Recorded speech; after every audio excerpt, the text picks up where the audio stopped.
Welcome to our channel. Today we how to configure OpenZeppelin contracts for secure token development, complete guide step by step clearly. OpenZeppelin provides a powerful library for secure smart contract development. Begin by installing the OpenZeppelin contracts library using npm. In your project directory, run the command npm install at openzeppelin/contracts. Once installed, create a new file for your token contract.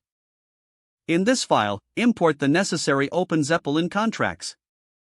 For an ERC20 token, import from at openzeppelin/contracts/token/erc20/erc20.sol. For additional features, consider importing access control modules like Ownable. Next, define your token contract by creating a new class that extends the imported ERC20 class. In the constructor, call the parent constructor to set the token name and symbol. Initialize the total supply within the constructor as well. Consider implementing safe minting functions to manage token distribution responsibly.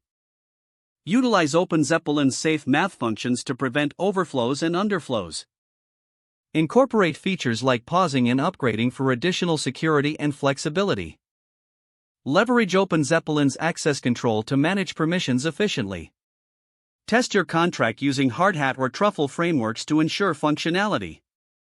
Deploy your contract on a test network to verify its behavior. Finally, conduct thorough security audits on your code. Review best practices in smart contract development to mitigate risks. Make necessary adjustments based on audit feedback. Following these steps ensures a secure token development process using OpenZeppelin contracts. If the page does not load, refresh the browser or try again in a private or incognito window. Make sure you are using the correct email address, then retype it carefully to avoid small typos. If your password is not accepted, use the reset option and create a new strong password you can remember. Check your spam folder for verification or security emails, then complete any requested confirmation steps. Enable two-factor authentication if available to improve account security and reduce unauthorized access risk. After signing in, review your profile details so your contact information and settings are accurate and current. If you see an error message, note it down and try again after restarting your device and internet connection.